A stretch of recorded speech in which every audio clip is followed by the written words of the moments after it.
Selamat datang di Extra Raw, di mana kita akan nge-recap dan nge-review episode Raw hari ini tanggal 11 Agustus 2026. Solo Sikoa buka Raw hari ini dari arah penonton dan bilang kalau The Bloodline udah nyingkirin temennya Royce Kiss.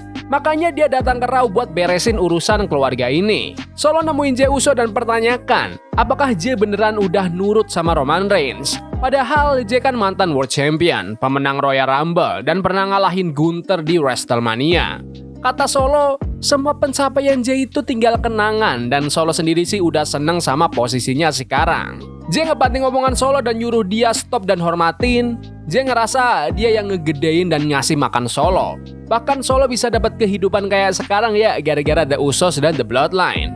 Jey bilang urusan mereka bakal diselesain secara kekeluargaan dan langsung menantang Solo bertanding malam itu juga. Kalau Jey menang, Solo harus nurut. Solo ngembat tantangan itu sambil ngasih syarat kalau dia yang menang, Jey dan anggota keluarga lainnya harus stop ngegangguin Solo. Nanti di main event Raw bakal ada pertandingan antara Jey Uso lawan Solo Sikoa. Ya lumayan sih. Solo kelihatan makin berkarakter sebagai babyface dan penonton merespon itu dengan bagus. Mantap lah. Tapi apakah penonton bakal benar-benar dukung pas dia lagi tanding di ring? Itu cerita lain ya. Kita lihat aja ntar performanya gimana. Di sisi lain, Jey kelihatan rada heel tapi bisa aja tiba-tiba balik jadi babyface yang hobi ngeyit kapan aja. Penta bilang dia fokus banget buat ngalahin Laredo Kid dan gak bakal ngeremehin dia. Laredo Kid sendiri berani nyebut dirinya sebagai luchador paling komplit di dunia dan gak bakal ada yang bisa ngantiin dia. Penta ngebalas kalau dia udah siap perang, berniat menangin turnamen terus nantang Roman Reigns karena dia nggak punya rasa takut sama sekali. Di belakang panggung, Jey Uso didatengin Jimmy Uso sama Jacob Fatu. Jacob nanya Jey lagi mau ngapain dan Jey jawab dia lagi berusaha ngebikin Solo ngerti. Jacob ngerasa Jey ngambil keputusan sendiri, Jey malah balik ngeritik Jacob yang gagal bawa Solo masuk The Bloodline. Tapi Jacob ngeles kalau dia udah ngeberesin urusannya sama Royce Kiss minggu lalu. Jacob langsung cabut, sementara Jimmy ngasih semangat ke Jey biar bisa menang. Masuk ke pertandingan pertama di Raw hari ini, quarter final turnamen number 1 contender WWE World Heavyweight Championship antara Penta melawan Laredo Kid. Laredo langsung tancap gas nyerang Penta pakai missile dropkick, tapi Penta nggak tinggal diam dan ngebalas pakai crossbody plus hurricanrana keluar ring. Laredo ngebalas lagi pakai moonsault. Penta akhirnya bisa megang kendali lagi lewat super kick, bulldog, backbreaker, dan jumping kick. Laredo ngerespon pakai poison rana sama 450 splash. Pas Laredo mau nyerang lagi, Penta berhasil nahan pakai backstabber, disusul super kick dan top konilo keluar ring. Penta terus ngelancarin Penta driver tapi masih belum cukup. Laredo ngebalas pakai sit out slam dan nyoba spinning splash, cuma Penta berhasil mengelak.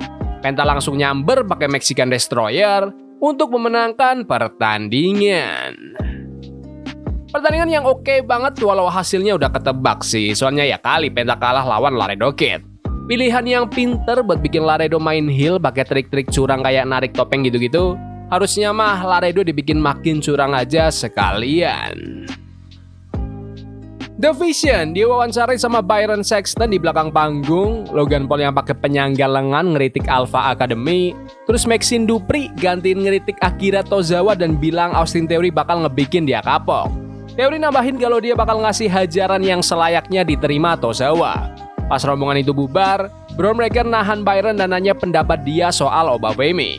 Byron bilang dia suka Oba, yang bikin Bron makin nanya apakah Oba itu masa depan WWE. Byron nyeletuk kalau Brock Lesnar juga punya penilaian yang sama. Bron cuma balas kalau omongan Byron udah kayak Paul Heyman. Terus dia ngelangkah pergi. Lanjut aja ke Austin Theory yang ditemani The Vision lawan Akira Tozawa.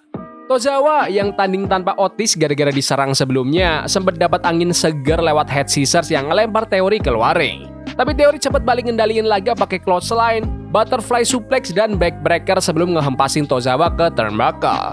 Tozawa sempat ngebalas pakai jumping DDT, running boot, signing wizard, dan senton. Sayangnya, momentum Tozawa ditahan sama Auschwitz dari Theory yang buat Theory memenangkan pertandingan.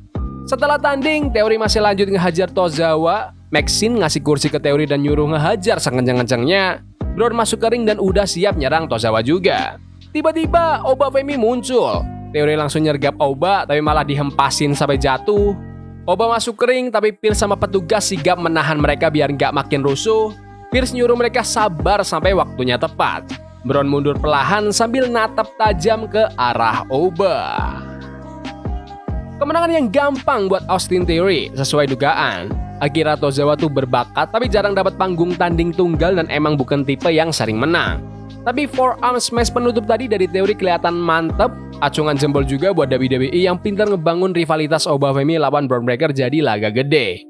Aku tahu penonton maunya mereka langsung adu jotos, tapi penting buat nahan tensinya dulu. General Manager AAA, Rey Mysterio, diwawancarai Cathy Kelly. Rey bilang Roman Reigns bakal kerepotan ngadepin siapapun yang keluar jadi pemenang turnamen World Heavyweight Championship nanti. Dragon Lee ngucapin terima kasih ke Rey karena udah ditaruh di turnamen ini. Gak lama, Dominic Mysterio datang sambil bawa sabuk AAA Mega Champion dan ngomel kenapa Rey nggak memasukkan namanya. Rey nyeletuk kalau dia mikir Dominic gak butuh bantuan dia lagi. Dominic malah ngatain bapaknya, bikin Dragon Lee pasang badan dan langsung nantang Dominic tanding malam itu juga. Dominic terima tantangan itu, bilang ini kesempatan bagus buat ngebuktikan kalau dia adalah Raja Luchador. Pas jeda iklan, Danhausen muncul ngisi panggung buat nyapa penonton. Dia sempat pakai jargon-jargon khas CM Punk, Cody Rhodes, sama Tiffany Stratton sebelum ngingetin semua orang kalau dia itu very nice, very evil, and very rich. Danhausen terus nembakin uang manusia ke penonton, ngoceh soal you are cursed, terus ngacir gitu aja. Terus, Stephanie Vaquer masuk ke ring. Vaquer ngaku seneng banget bisa balik setelah hampir 4 bulan absen pasca WrestleMania. Dia kangen suasana ring, Raw, dan para penonton. Dia nyampein terima kasih atas dukungan fans sebelum mengalihkan fokusnya ke The Judgment Day. Vaquer meyakinkan kalau dia udah berkali-kali ngebantai Raquel Rodriguez dan siap ngelakuinnya lagi. Terus nembak Roxanne Perez juga. Gak lupa, Vaquer nyentil Liv Morgan langsung. Liv harusnya takut karena sabuk itu sejatinya milik Vaquer. Becky Lynch mendadak keluar dan bilang kalau dia punya tujuan yang sama kayak Vaquer, pengen ngalahin Liv Morgan. Becky paham Vaquer punya dendam pribadi sama Liv, tapi dia ragu apakah kondisi Vaquer udah bener-bener fit setelah lama absen dari WWE. Becky janji bakal dukung Vaquer balas dendam ke Liv, tapi dia meyakinkan kalau urusan perebutan sabuk juara itu wilayahnya dan sabuk itu harusnya balik ke tangannya. Vaquer ngasih peringatan ke Becky biar nggak usah ikut campur, lalu nambahin kalau dia bakal nunjukin ke Becky apa arti La Primera sesungguhnya sebelum keluar ring. Tiba-tiba Liv Morgan nyerang Becky dari belakang.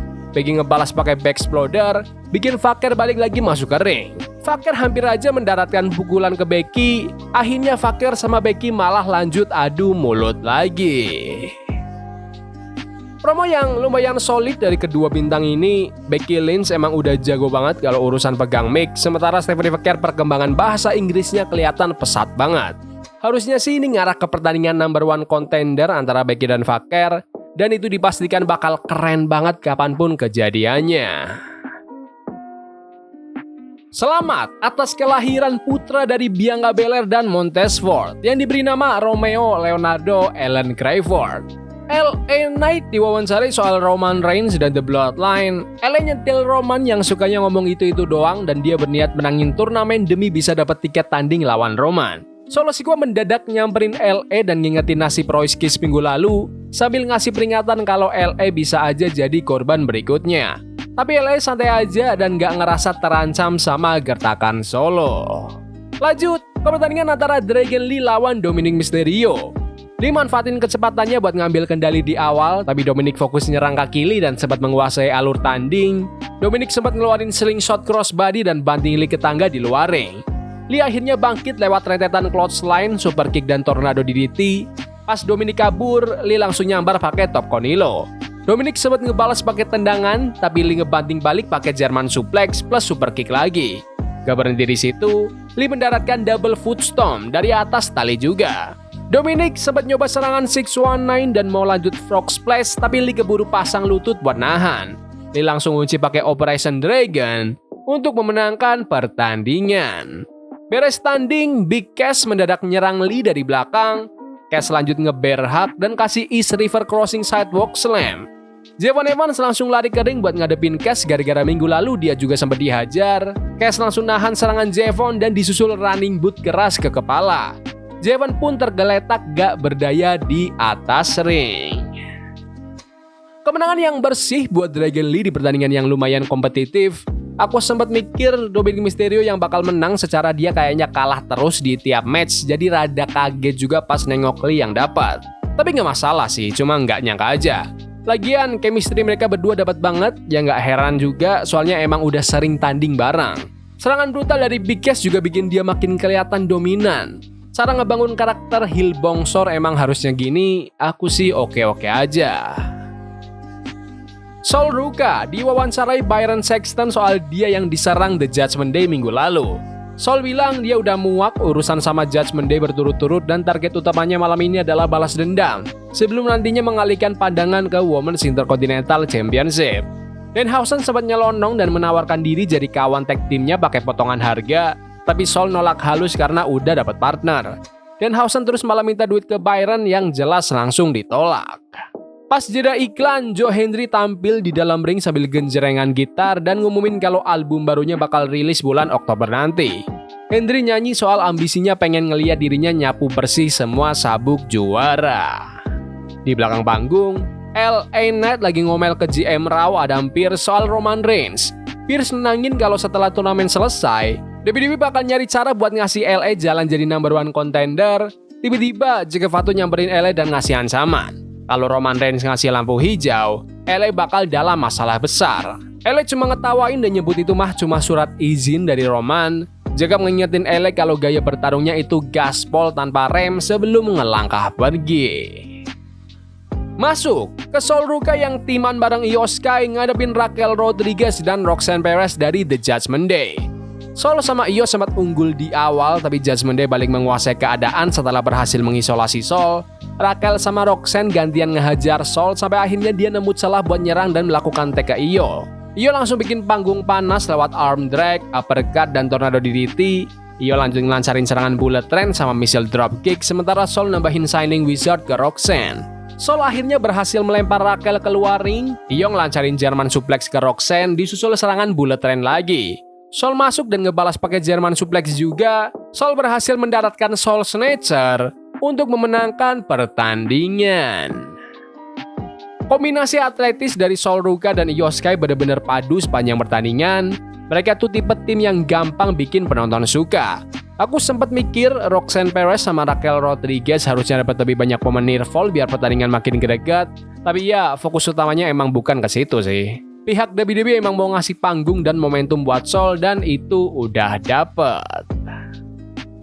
Di belakang panggung, Braun Breaker nyamperin Paul Heyman dan nanya apakah Heyman beneran percaya kalau Oba Femi itu masa depan WWE. Heyman menjawab kalau Oba udah ngebuktikan semua omongannya pas lawan Brock Lesnar dan dia ngakuin pencapaian Oba itu.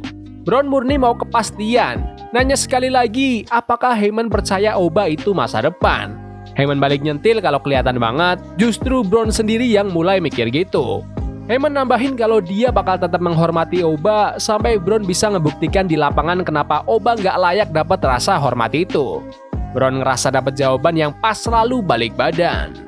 Ethan Page terus ngambil mic. Ethan ngaku-ngaku kalau dia udah ngegendong Raw dan selalu nyajiin pertandingan berkelas minggu demi minggu. Dia minta penonton buat ngucapin terima kasih ke dia.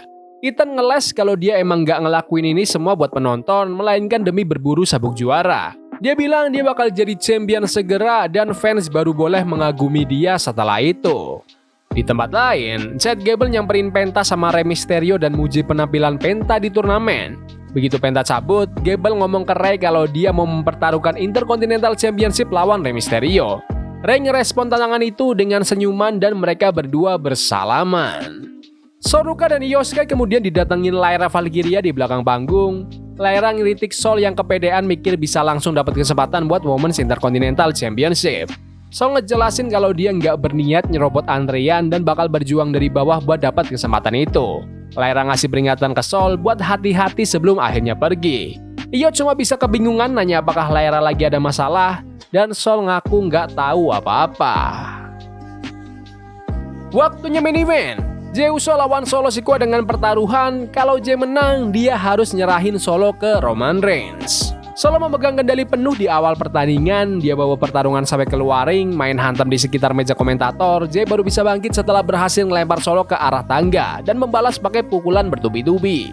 Jey lanjut ngelancarin suicide dive sama crossbody, tapi Solo langsung ngebalas pakai running clothesline, Samoan drop, running back splash, dan running hip attack. Jey sempat nyoba sunset flip, cuma Solo bisa nahan dan hampir dapat pin sebelum ngeluarin spinning Solo.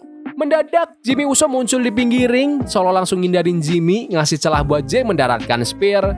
Solo sempat ngebalas nyerang Jimmy pakai Samoan spike, tapi Jey langsung nyamber lagi pakai spear kedua, ditambah Uso splash untuk memenangkan pertandingan. Main event yang tergolong oke buat ngasih kemenangan gede ke Jey Uso, sekaligus maksa Solo Sikoa balik ke The Bloodline sesuai janji pertandingan.